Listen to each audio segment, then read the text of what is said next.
Hello Exile. Path of Exile 2 is just around the corner, but for now, let's dive into the solo self-found Necro event and try Warden with Lightning Strike. The main difference compared to Slayer is that Warden offers higher damage thanks to Tincture, though at the cost of slightly less survivability and needing to reapply the tinctures roughly every 12 seconds. I started using Lightning Strike at level 12, but I wouldn't recommend switching that early. If you want to progress through the axe more efficiently, it's better to use another skill and switch to LS once you have 20% gem quality, an additional projectile from the passive tree, and the mastery, non-vol skills target additional nearby enemies. Since I didn't have a single useful tincture by the time I completed the first labyrinth, I opted for Oath of Winter. This node allows us to freeze most enemies and significantly slow down the rest.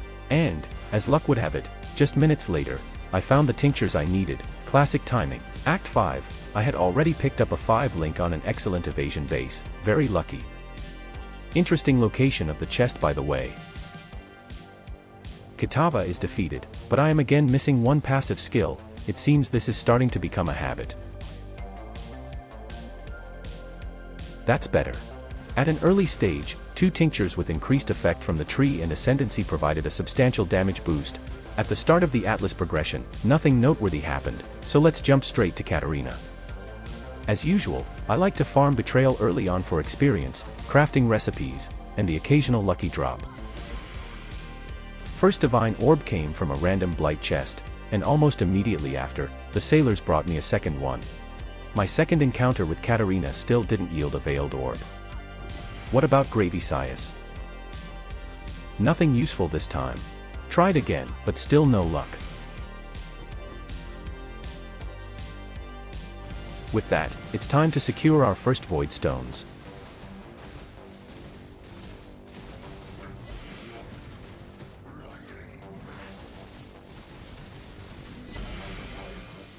Another 5 link dropped, this time on a good base but with a high item level, not bad at all.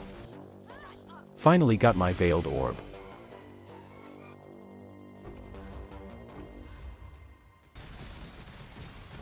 Wait, what's this?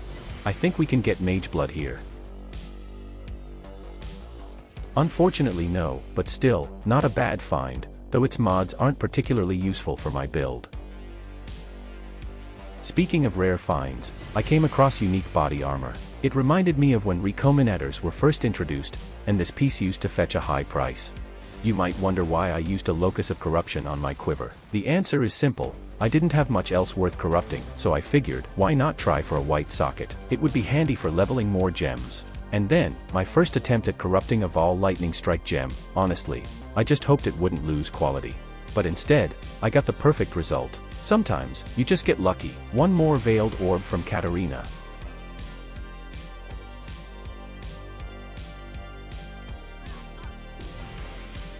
By now, I had gathered enough timeless emblems to try and obtain a Lethal Pride, the perfect jewel for my build. It provides a lot of strength and, with some luck, can roll valuable modifiers. My strategy was straightforward. I focused solely on defeating Queen Hiri, as she's the one who drops the Lethal Pride. And there it was, the jewel I needed.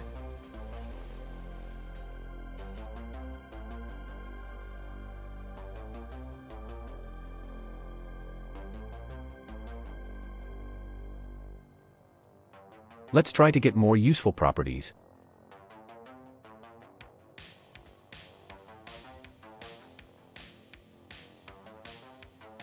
At least Rage on hit, it was good enough for now, so I decided to keep it.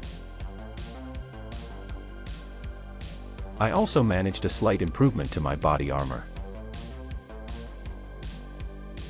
It's still a 5 link, but now it boasts 3000 combined armor and evasion, not bad. Now I can remove Legion from the Atlas tree and take a moment to discuss its setup.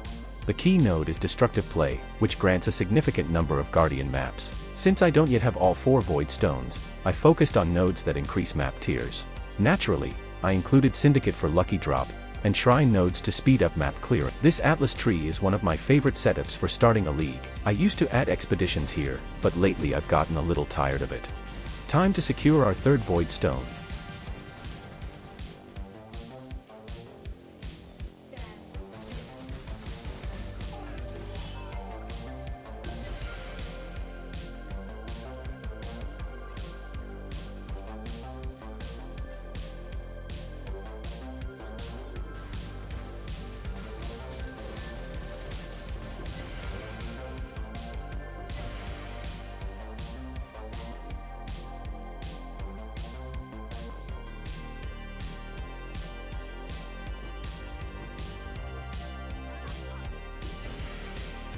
Along the way, I found my first 6 link, though unfortunately, it's on a bad base and unusable for this build.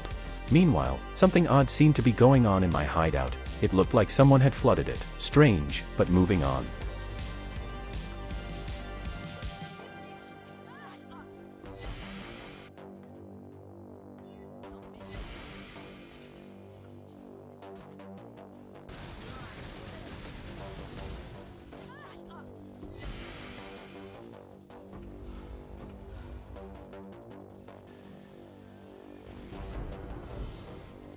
I managed to pick up a good jewel from Elder that I can actually use.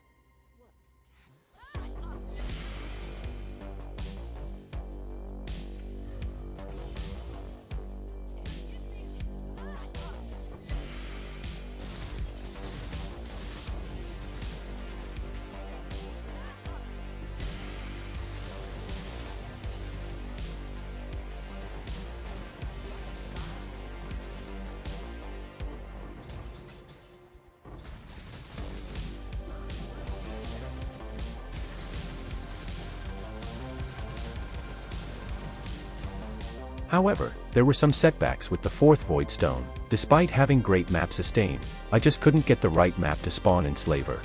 I even tried farming Guardian maps on T17, but luck wasn't on my side.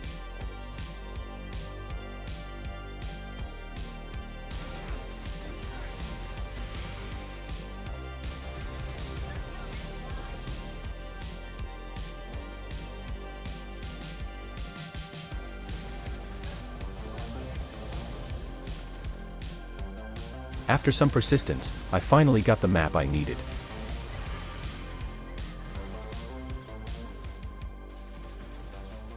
Solid 6 link.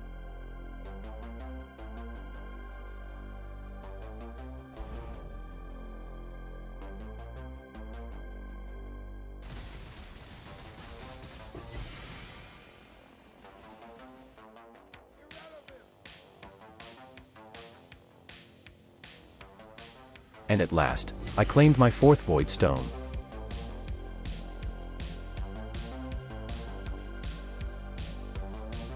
With all voidstones in hand, it's time to tweak the Atlas tree, start farm T17 map instead of guard map, and Great Isaias without Katarina.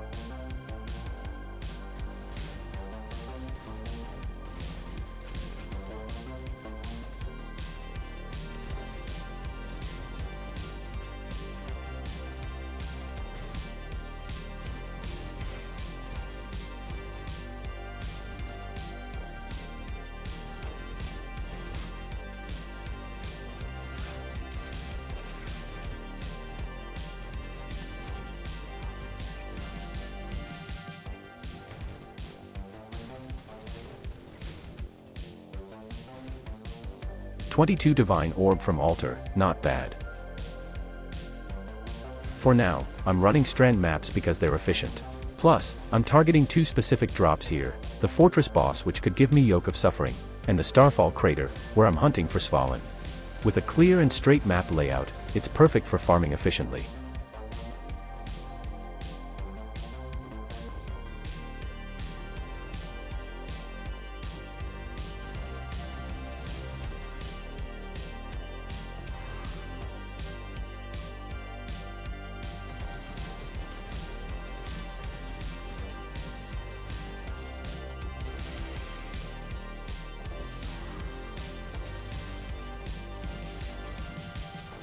Along the way, I picked up a couple of Barek's rings, which are key to crafting the taming.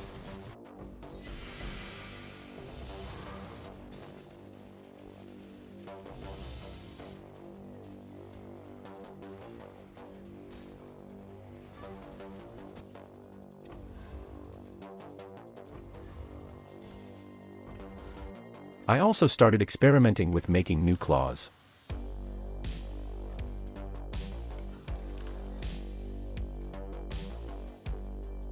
After a few attempts, I landed on a pair with 2 T1 mods, good for now.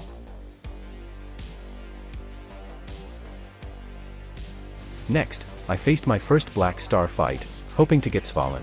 Unfortunately, no Svalin now. I also tried crafting gloves with an Alva mod on a decent base but didn't end up with anything noteworthy.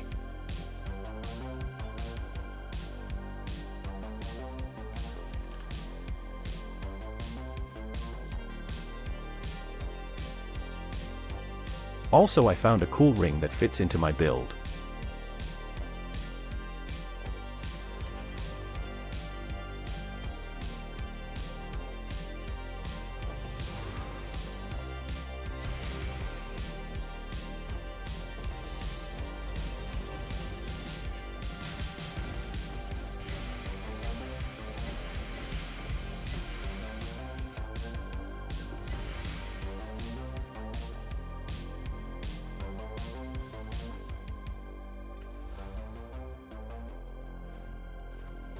With Gravy Sias being uncooperative and failing to provide anything worthwhile, I decided to remove Syndicate from the Atlas tree. It was becoming a waste of time.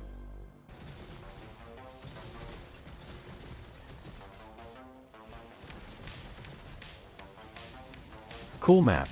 I have to go through it, I figured, and died 6 times without receiving the reward.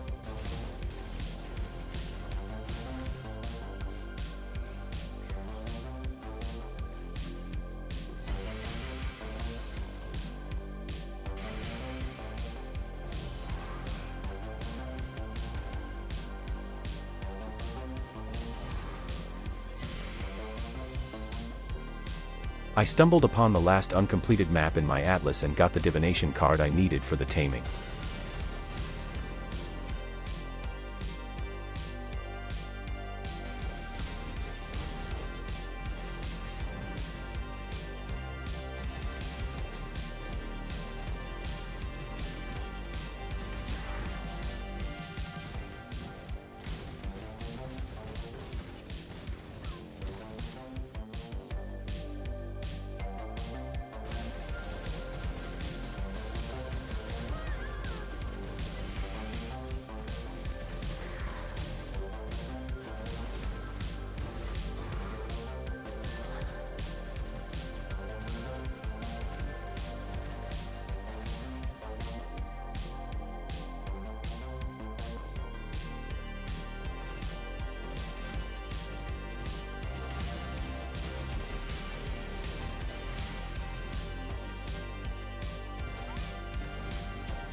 It was definitely the sound of the Apothecary.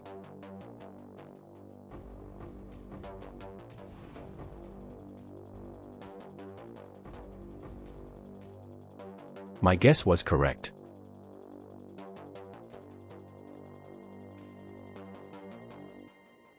With some life force saved up, I went for a quick one-click to destroy it, but nothing came of it. No big deal, time to focus on farming harvest again.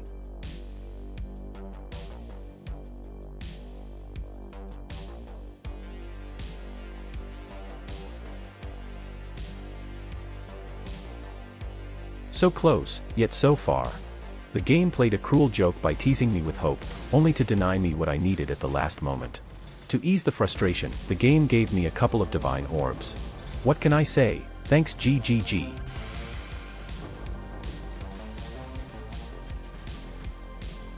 Could my Mageblood here?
My first the taming, and with excellent rolls.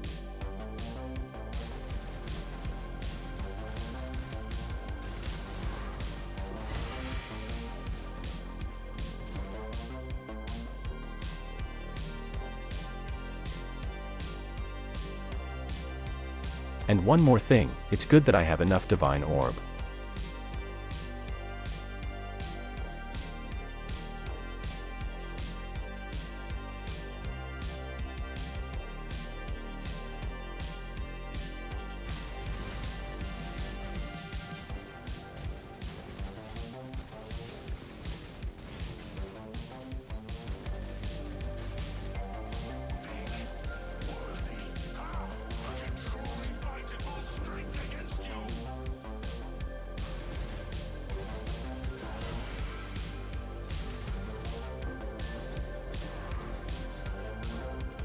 Three Hinakora's locks. Seriously, what are the odds? It feels like the game is compensating me for my loss the Apothecary. Sure, in Trade League, this would easily translate to 3 Magebloods, but alas, I'm on SSF. Still, who else can say they've got 3 Hinakora's locks in SSF? An excellent amulet if I want to do an energy stack build.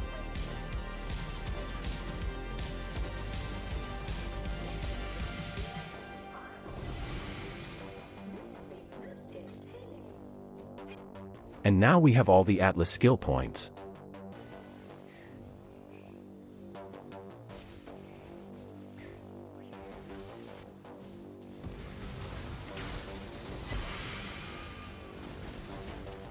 I've stockpiled a fair number of fortress maps, so it's time to aim for the Yoke of Suffering.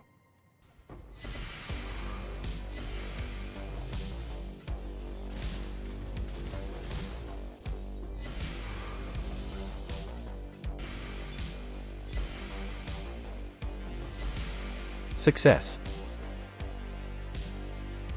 And a couple of divine orbs to get better rolls.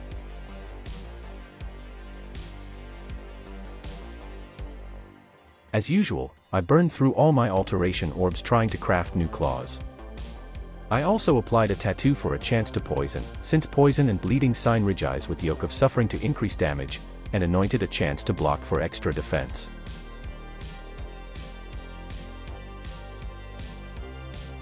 Now a little test, Uber Exarch.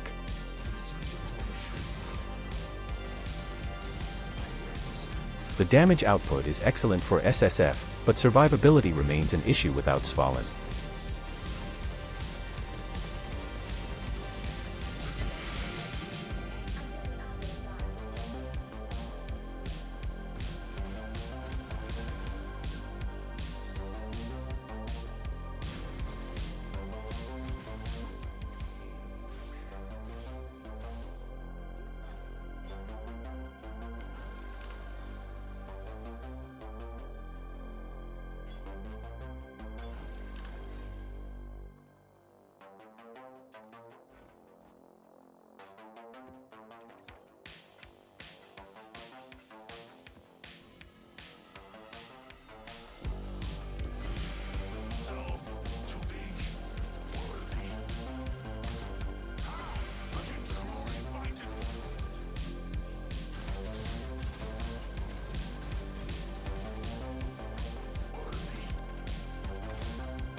And 23 exalted orbs from an altar, nice.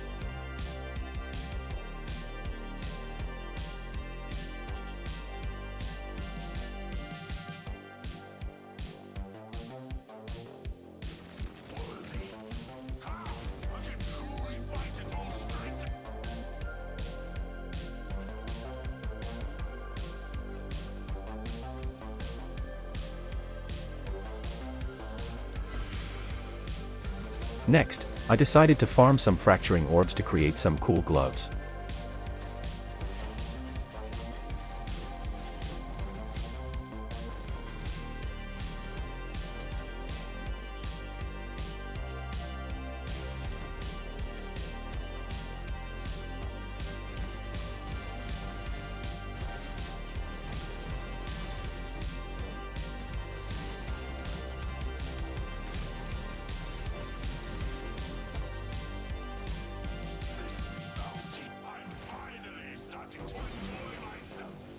My initial idea was to craft a specific mod and gamble a 50-50 chance of getting a great fractured mod.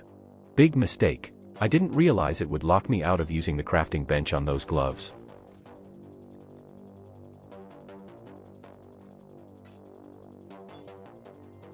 At the time, though, I was oblivious and went off to farm essences.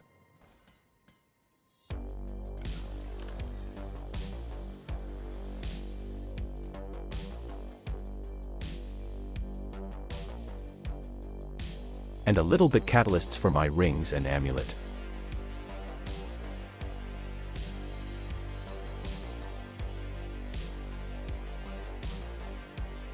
And let's try to use Hinakora's lock.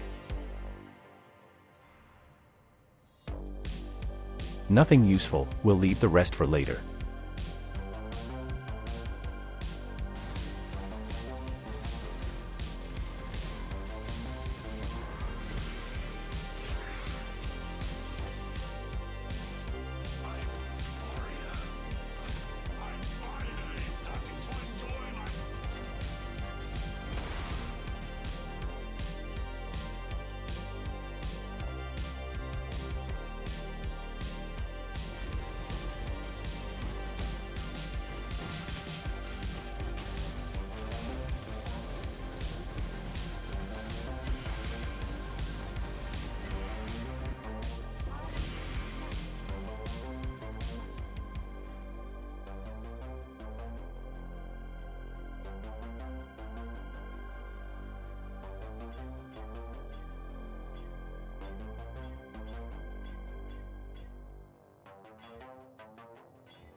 And then I realized what a mistake I had made. Well, I'll know for the future.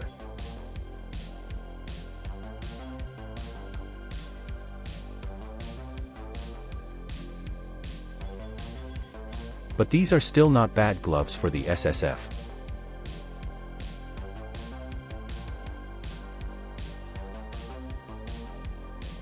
My Hordy crafting station continues its streak of bad luck, several leagues without anything worthwhile. Meanwhile, the issues with my claws persist, and I'm still missing the shield I need.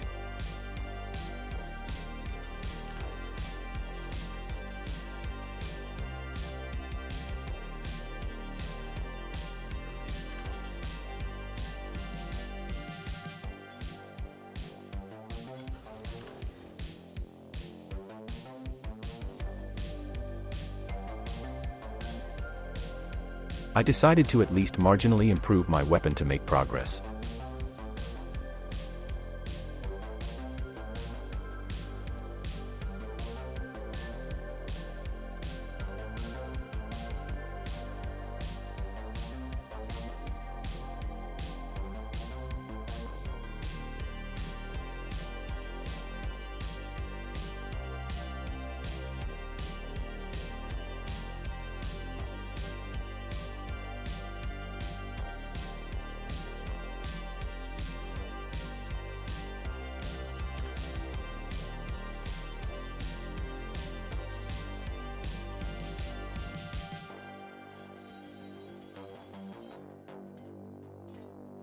And a couple of uber bosses for last.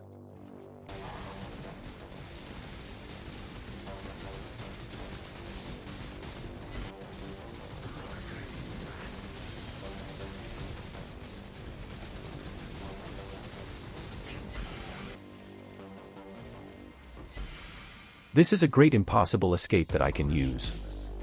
If you enjoyed this format, be sure to like the video. If we hit 1,500 likes, I'll continue to upgrade this build and might even try a Lightning Strike Slayer in SSF, not from scratch, but still. Until next time, Exile, see you.